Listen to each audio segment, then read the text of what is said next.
Bande Konanga Congolais, bonjour.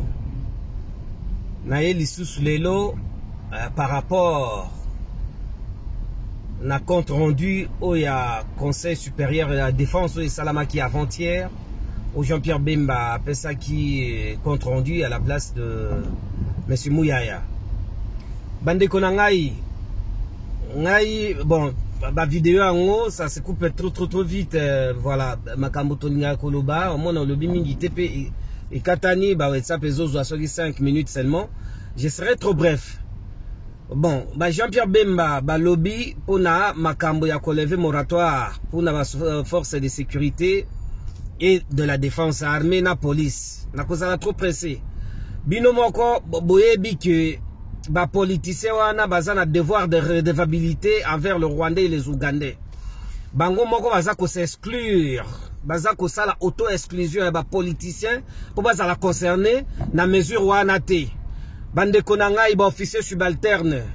Depuis mboka na biso wana banda aucun général fiziaye à part général Massasu Nendak parce qu'ils arrivent à règlement de compte na bango nde memaki na champ de bataille côté Kamina l'air RCD baza ko avancer nde exécuta qui.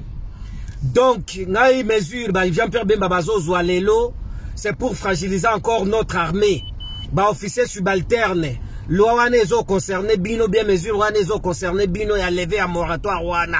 Soki moye ezali bo posséder atana métinerie boyebi qui fait quoi et qui est qui et qui a fait quoi bolanda bango batuana baza pona binote bo officier subalterne yona compagnie na ndo kozala la ligne de front ligne d'attaque l'air au koma kuno okuti que ennemi aza trop fort au sali repli stratégique au monaka baoloba fuite devant l'ennemi. Moi je connais le code pénal militaire, je connais, j'ai beaucoup lu ça, hein? Et Rosalaka fuite devant l'ennemi et que bandako fusillé kaka officier subalterne parce que le général n'a jamais été à la ligne de front. Le général ne dirige qu'une unité administrative, unité combattante et ça officier subalterne, bato à la ligne d'attaque. Chef peloton, chef section, chef commandant compagnie, commandant bataillon. Bakosili Sabino.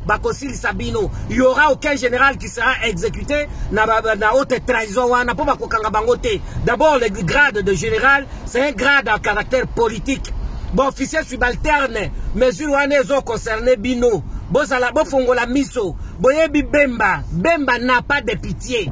Boyebi na 98 hein? Leur première promotion à Moura et Bimi Batindaki Major Steve na brigade Mobimba au moins 5000 hommes na bataillon ya Tchadien 670 militaires Bakendeki pour m'entendre Équateur bakebundisa Jean-Pierre Bemba pas manque de renseignements coordonnés bakotaki na zone ennemie sans le savoir et que l'air bengi na Kinshasa Major Steve a bengi Mouzek non ils sont déjà dans la zone ennemie.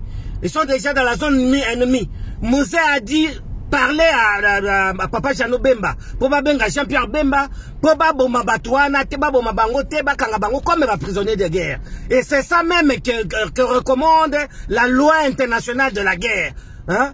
Mais Jean-Pierre Bemba a ordonné bombarder batouana et bateau Edinda qui n'a plus de 7000 hommes. Ngai nazo yebisabino.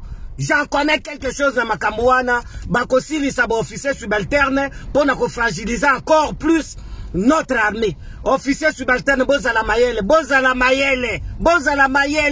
C'est le moment où jamais, Batouana, politiciens, ils ont failli dans leur mission. Il faut que Kanga Bango, Kotia Bango, na résidence surveillée. Merci.